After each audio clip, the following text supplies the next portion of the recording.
আউযু বিল্লাহি মিনাশ শাইতানির রাজিম।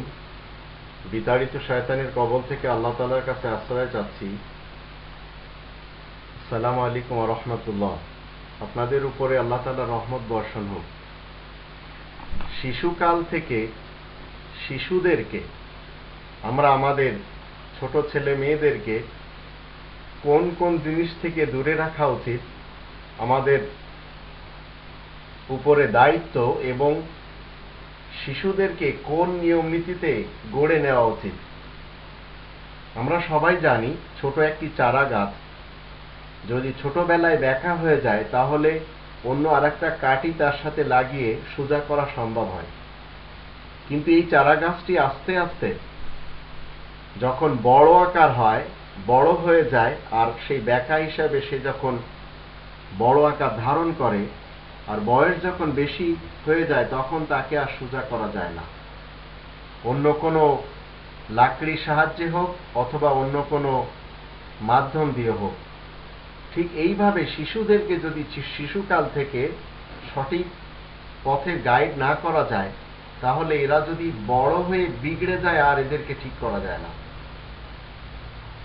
কোরআনে আমরা যদি দেখি জাতির পিতা ইব্রাহিম তিনি তার ছেলে ইসমাইল রাসূলকে নিয়ে কোরআনের ভিতরে 2 নম্বর সূরা আল বাকারার 127 এবং 128 নম্বর আয়াতের দৃষ্টিতে আমরা দেখতে পাই তিনি কি করেছিলেন।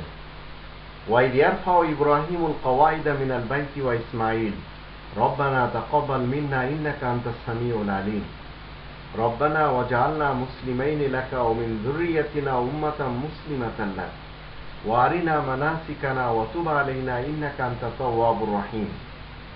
ইব্রাহিম তার ছেলে ইসমাইলকে নিয়ে 2 নম্বর সূরা আল বাকারার 127 এবং 128 নম্বর আয়াতে আল্লাহ বলেন, ইব্রাহিম রাসূল, জাতির পিতা ইব্রাহিম তার স্পিরিচুয়াল যে সন্তান ইসমাইল রাসূলকে কাবাতে নিয়ে গেলেন এবং কাবা থেকে যে ইসলামের ফাউন্ডেশন রয়েছে, ইসলামের কায়দা কানুন রয়েছে, কওয়াইদা মিনাল বাইত, সেই বায়তুল্লাহ থেকে ইসলামের কায়দা কানুন মানুষের সামনে তুলে ধরতে লাগলেন এবং আল্লাহ তাআলার কাছে বলতে লাগলেন, হে আমাদের প্রতিপালক, আমাদের এই প্রচেষ্টা আপনি কবুল করে নিন, নিশ্চয় আপনি সবকিছু শোনেন এবং জানেন ভালো করেই। তারপরে বাবা ছেলেকে শিক্ষা দিচ্ছে, আল্লাহ তাআলার কাছে ফরিয়াদ করে বলছেন, রব্বানা ওয়াজআলনা মুসলিমাইনি লাকা, হে আমাদের প্রতিপালক, আপনি আমাদের দুজনকে আপনার মুসলিম হিসেবে গণ্য করে নিন আর আমাদের বংশধরগণের মধ্য থেকে এক অংশ আপনার মুসলিম রূপে গণ্য করে রাখবেন আর আমাদেরকে আপনি হজের নিয়ম নীতি দেখিয়ে দিন, আমরা যেন দেখে শিখতে পারি, আর আমাদের দিকে দৃষ্টি দিন, আপনি তো ক্ষমাশীল মেহেরবান। তো ইব্রাহিম রাসূল তার সন্তান ইসমাইল রাসূলকে কাবাতে নিয়ে কাবার নিয়ম নীতি মানুষের সামনে তুলে ধরতে লাগলেন আর এই আশা তিনি সব সময় রাখতেন যে আমি আমার সন্তানের দিয়ে ইসলামের কাজ নেব, তবে তাতে সন্তানের অনুমতি থাকতে হবে। সে কথাই 37 নম্বর সূরা সফাতের 99 থেকে নিয়ে 107 আয়াতে আমরা যদি দেখি, এখানে আমরা দেখতে পাই, এখানে বলা হচ্ছে 37 নম্বর সূরা আস-সাফাত এর আয়াত নম্বর 99 থেকে নিয়ে 107। এখানে বলা হচ্ছে, ওয়াকালা ইন্নী যাহিবুন ইলা রাব্বি সায়াহদিন রব্বি হাবলি মিনাস সালিহিন ফাবাশশারনাহু বিগুলামিন হালিম فلما بلغ معه السعي قال يا بني إني أرى في المنام أني أذبحك فانظر ماذا ترى قال يا أبت افعل ما تؤمر ستجدني إن شاء الله من الصابرين فلما أسلم وتله للجبين وناديناه أن يا إبراهيم قد صدقت الرؤيا إنا كذلك نجزي المحسنين إن هذا لهو البلاء المبين وفديناه بذبح عظيم। এখানে বলা হচ্ছে 37 নম্বর সূরা আস-সাফাত এর 99 থেকে নিয়ে 107 পর্যন্ত। এখানে আল্লাহ বলেন, সে বলে, ইব্রাহিম রাসূল, জাতির পিতা ইব্রাহিম সে বলে আমি তো আমার রবের দিকে এগিয়ে যাচ্ছি, তিনি আমাকে সঠিক পথে পৌঁছে দিবেন। হে আমার রব, আপনি আমাকে একটি পুত্র সন্তান দান করুন। তারপরে আল্লাহ বলছেন আমি তাকে একটি স্থির বুদ্ধি পুত্র সন্তানের সুসংবাদ দিই। তারপরে যখন সে ছেলেটি তার সাথে চলাফেরা করতে লাগে, তখন সে ছেলেটিকে বলে, জাতির পিতা ইব্রাহিম তার সন্তান ইসমাইলকে বলছেন, হে পুত্র আমার সে বলছে আমি স্বপ্নে দেখতে পেলাম আমি তোমাকে আলাদা করছি, আমি তোমাকে আলাদা করছি, এখন তুমি ভেবে দেখো তোমার কি মত হয়। সে বলে, বাবা আপনাকে যা আদেশ দেওয়া হয়েছে তাই করুন, ইনশাআল্লাহ আপনি আমাকে ধৈর্যশীল রূপেই পাবেন। মোট কথা তারা দুজনই যখন মেনে নেয় তখন ইব্রাহিম তাকে সামনের জন্য শায়িত করে। আর আমিও তাকে ডাক দিই, ওগো ইব্রাহিম, তুমি তো নিজের স্বপ্নকে বেশ উত্তম রূপেই সত্য বলে প্রমাণ করলে। আমি অবশ্যই এভাবে বিশেষ নেককারদেরকে পারিশ্রমিক দান করে থাকি। নিশ্চয় এ যে সুস্পষ্ট পরীক্ষা, আর আমি তাকে একটি বিরাট প্রতিদান দিই পৃথক করার কারণে। তো সমাজের এবং সোসাইটির যেসব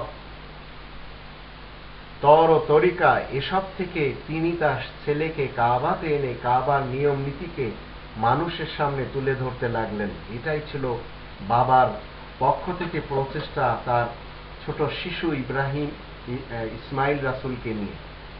আমাদের আজ যা উচিত, একটি শিশুকে কোরআন এবং কাবার নিয়ম নীতিতে গড়ে তোলাই হলো আমাদের উপরে, আমরা যারা বাবা রয়েছি, দায়িত্ব। এটাই আমাদের পিতা, মিল্লাতের পিতা, জাতির পিতা ইব্রাহিম রাসূলের প্র্যাকটিস এবং তার দায়নী সুন্নাত। আর সাধারণতভাবে সমাজে যারা এমন মা যারা শিক্ষিতা, তারা ঠিক ছেলে মেয়েদেরকে কোরআনের ঢালে, কোরআনের ছাঁচে তারা ঢেলে ঠিক কোরআনের নিয়ম নীতি তাদেরকে শিক্ষা দেয়। আর দুনিয়াবি কিছু জিনিস রয়েছে যে জিনিস থেকে তাদেরকে সবসময় বাবা মা, বিশেষ করে মায়েরা সবচেয়ে বেশি অবদান রাখে। তারা শিশুদেরকে রান্নাঘর থেকে দূরে রাখে, দিয়াশলাই থেকে দূরে রাখে, ছুরি চাকু থেকে, সুচ থেকে, সেফটি পিন থেকে দূরে রাখে, ময়লা আবর্জনা থেকে, আগুন থেকে দূরে রাখে, কোনো গর্তের ধারে কাছে যেতে দেয় না, পুকুর পাড়ে একা যেতে দেয় না। তো দুনিয়াবি যে কায়দা কানুন রয়েছে, কিভাবে একটি শিশুর গ্রোথ হবে, সেজন্য এই জিনিসগুলি একটু অবশ্যই সেই মাদের যারা শিক্ষিতা তাদের উচিত হবে তারা যেন একটু শিশুদের ব্যাপারে এই কাজগুলি করে, তারা যেন কোনোভাবে এই সব জিনিসের ধারে কাছে না যায়। যে একটু বড় হয়ে উঠবে তখন তাদের হাতে আপনি কোরআন দিতে পারেন, এবং কোরআন নিয়ে যখন তারা নাড়াচাড়া করবে, একটা সময় তারা মাকে জিজ্ঞেস করবে, বাবাকে জিজ্ঞেস করবে যে এর ভিতরে কি রয়েছে। আমার মেয়েকে যখন শিক্ষক এসে আরবিতে কোরআন শিখায়, একটি সময় সে তার শিক্ষককে জিজ্ঞেস করে যে আপনি যে পড়ালেন এর ভিতরে কি লেখা রয়েছে, আরবিতে আমি পড়লাম, বুঝলাম তো কিছু না। তো এইভাবে সবাই যদি আমরা নিজ নিজ ভাবে সন্তানদেরকে গড়ে নিতে পারি, এটাই হবে আসল আমাদের দায়িত্ব। আমরা আমাদের দায়িত্ব পালন করে নিতে পারবো। আর যদি আমরা আমাদের ছেলে মেয়েদেরকে কোরআনের শিক্ষায় শিক্ষিত না করি, তাহলে সমাজ কোথায় চলে যাবে, কোথায় চলে যাচ্ছে, বাংলাদেশের সমাজ কোথায় চলে গেছে, সেগুলি আমাদের ব্যাখ্যা দেওয়ার প্রয়োজন পড়ছে না। আমরা সবাই জানি, আমাদের সামনেই ঘটছে। মেয়ে তার বাবা মাকে মেরে ফেলে দিচ্ছে, ছেলে বাবা মাকে মেরে ফেলে দিচ্ছে, বাবা মা সন্তানদেরকে মেরে ফেলে দিচ্ছে। প্রাধান্য শুধু একটিই, তাদের দৈহিক চাহিদা, জিনা, ব্যভিচার। একটু চিন্তা করে দেখুন ঠিক কিনা। যৌন চাহিদা, যৌন লিপ্সার খাতিরে বাবা মা সন্তানদেরকে মারছে, সন্তানেরা বাবা মাকে মারছে। সোসাইটি এইভাবে শেষ হয়ে গেছে। আমাদের সেই অতীতের সোসাইটি আর কখনো গড়বে না, কারণ জালিম শাসকের নেতৃত্বে কখনো দেশ ভালো হয় না। আর আমাদের দেশ মূলত আল্লাহ তাআলার সাথে যে কানেকশন ছিল, নারীদের নেতৃত্বের কারণে এই দেশ আল্লাহ তাআলার সাথে কানেকশন কেটে ফেলেছে। আর যারা নারীদের নেতৃত্বের সাপোর্টে নিজেদেরকে ধন্য মনে করছেন, প্রকৃতপক্ষে তাদের জানা উচিত তারা ধন্য না। তারা সব কিছু ক্ষয়ে ফেলবেন, তাতে টেরও করতে পারবেন না। একটি রাস্তা আছে, আল্লাহ তাআলার আয়াতের দিকে ফেরত আসা। অন্যথায় দেশ আমাদের শেষ, দেশে নিরাপত্তা নেই, দেশের মানুষ সব মনুষ্যত্ব হারিয়ে ফেলেছে, গুটি কতক লোক ব্যতীত। মিডিয়া জগৎ শেষ হয়ে গেছে, শিক্ষা জগৎ শেষ হয়ে গেছে, সব মিথ্যার উপরে ভিত্তি।